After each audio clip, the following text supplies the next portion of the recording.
It's recording now. We're good? All right. Mhm. Who would like to start us off? Albert Einstein once declared that he didn't teach his students, and that he only attempts to provide the conditions in which they can learn in.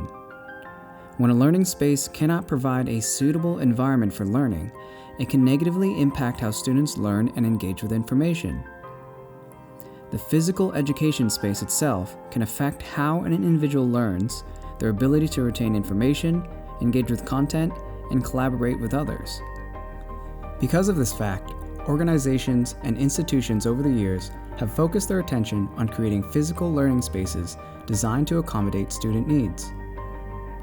These innovative educational spaces are often focused on creating environments well suited for learning. Everything from chairs to buildings, and even entire campuses, can be co-created by those who visit the space and those that design it. However, this only works around a singular model, where individuals co-develop these spaces by moving in and around these areas designed for learning. When students leave these areas, there exists limited control over environmental factors. Further, improvements in technology have made accessing school remotely an option for many individuals. Laptops and other mobile devices have great potential to enhance and transform instruction and have been used efficiently in many college classrooms. These virtual environments have physical characteristics that are just as real as those of a brick-and-mortar classroom, and students can become just as attached to them. Looking at trends on Google Terms over the past 5 years, the phrase remote learning has received little interest over time. That was until this point here, when everything changed. My fellow Americans, tonight I want to speak with you about our nation's unprecedented response to the coronavirus outbreak. It started in China and is now spreading throughout the world. And you take record heat, which is what the West Coast has seen this summer, and you take the worst drought in at least a millennium over the past decade. You put those things together, you get these sorts of massive wildfires. Today, the World Health Organization officially announced that this is a global pandemic. In the spring of 2020, the COVID-19 pandemic broke out within the United States. Schools and businesses closed, which required people to do their work and schooling online from home in order to combat the virus. Students are getting sick, or their family members are getting sick and stuff like that. It was available to them as a place to work. And suddenly they are kind of struggling with not being able to really have that concentrated space.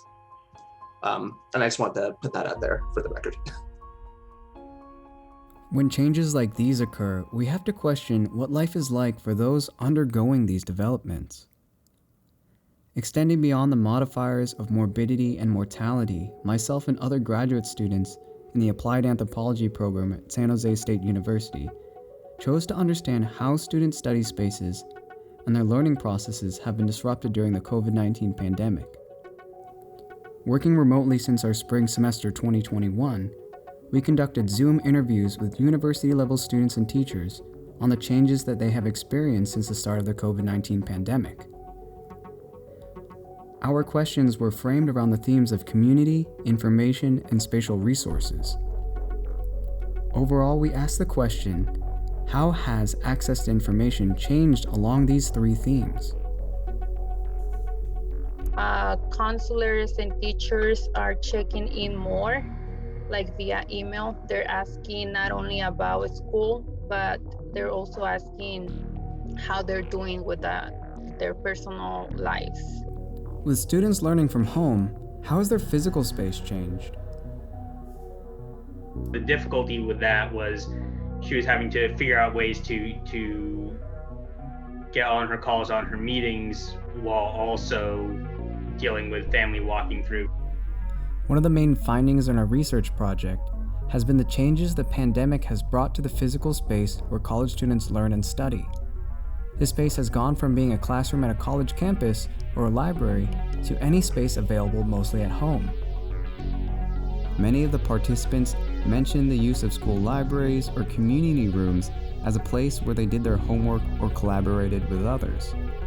They no longer had separate places to learn and study. What was once a dynamic environment for learning became a single limited area to interface with multiple outlets of information related to education.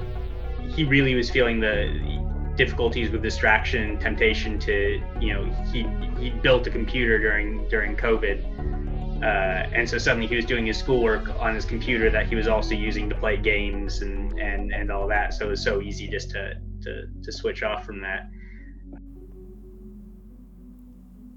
In this new learning space, students were dealing with problems related to distractions, mostly battling themselves. He never liked online classes because he wasn't good at managing his time. And he said that when the pandemic hit, he was really worried because he knew he wasn't gonna do good with online school. People spoke about their struggles with keeping focused and on task with regards to school, often saying how the new normal made it difficult to focus on learning and studying. He struggled a lot more with the switch to online schooling because he's someone who kind of did a lot of his work online or in person at the library in stages. And he knows that a lot of the time when he was working from home, he'd get distracted pretty often, and that he would take a lot longer to complete a task that would normally be maybe 20 minutes, Pull something up on a computer if you're faced, right there with it.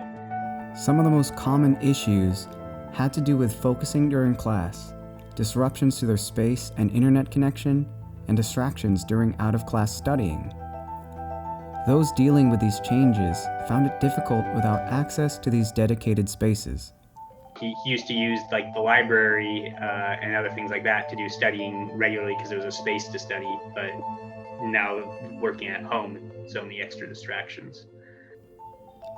Along with distractions, students also felt a lack of connection, finding it difficult to form relationships with faculty and other students, brought on by the inability to physically be present on campus. She felt it was harder to collaborate with people due to the pandemic restrictions. Before, she could meet up in person because everyone lived in the same place. And this lack of connection went hand in hand with students' ability to access resources offered by universities. From library services to disability offices, these resources were moved to being completely online during the pandemic. She didn't really feel close beforehand with the people she was going to school with, so the social aspect, it made it harder to socialize with people in her program, but because she built a social life with separate people, she was more focused on continuing to connect with those people through online means. The difficulty laid less with the resource itself and more with the distance from the resources they now felt. Overall, it seemed that students now had to take much more initiative when it came to these resources, which for many was unmotivating. Now let's continue our journey into imaginative design and new concepts from the far corners of the world. These changes did not necessarily affect the sorts of information that was available to students, but it shifted how they engaged with it. Though some students felt they benefited from this new environment, noting that it gave them more flexibility in their lives, the challenge to address was with those whose lives were already affected by the digital divide, where people just don't have equal access to technology. Thinking forward into the future, because obviously things aren't going to stay the same. People are realizing that you could be successful as an online learner, and you could also be more successful as a in-person learner. But she's saying that they're thinking, because some students are doing better now that everything is online, so they're thinking about maybe coming up with something that students who like online can stay online. and students who like to go to class, they can do that. These major shifts to remote learning had us consider both sides. Moving forward, we had to think about how to maintain the sort of flexibility this decentralized learning environment provided, while also using this as an opportunity to further minimize inequality, create a shared space for community support, and maintain engagement. She feels the college is giving support to the students. She mentions how they are renting out computers to the students. They got hotspots for students who don't have internet at home. Both of them mentioned classes that have their own Discord servers where they could, like, the professors would make announcements, or they could get homework help, or group projects would have their own channel, stuff like that, that made it easier to interact with their fellow students and their professors, or at the very least to have access to all the links for lectures and homework and all that kind of stuff. You know, there was a quote in An Anthropology of Services by Chuck Dara and Jeanette Blomberg that really helped us frame how we were going to start thinking about designing a solution for all these issues we were seeing. And the quote by Zeisel was, "Design is a process that works through tensions and inconsistencies to find a range of acceptable responses rather than a single optimal solution." And I think we ran into a lot of problems in the beginning because we were trying to find that single solution. You know, we were thinking about virtual reality and creating communities with Discord, but nothing was really addressing those inequalities in technology.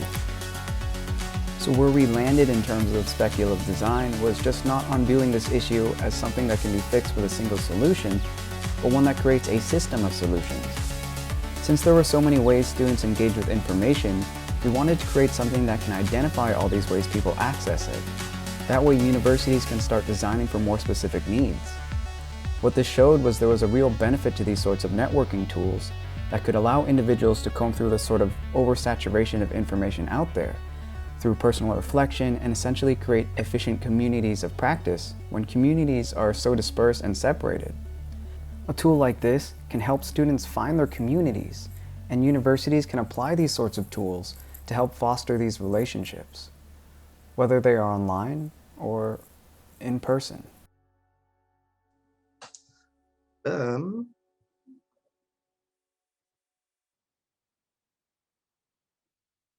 That's about it for now. I have to repeat it.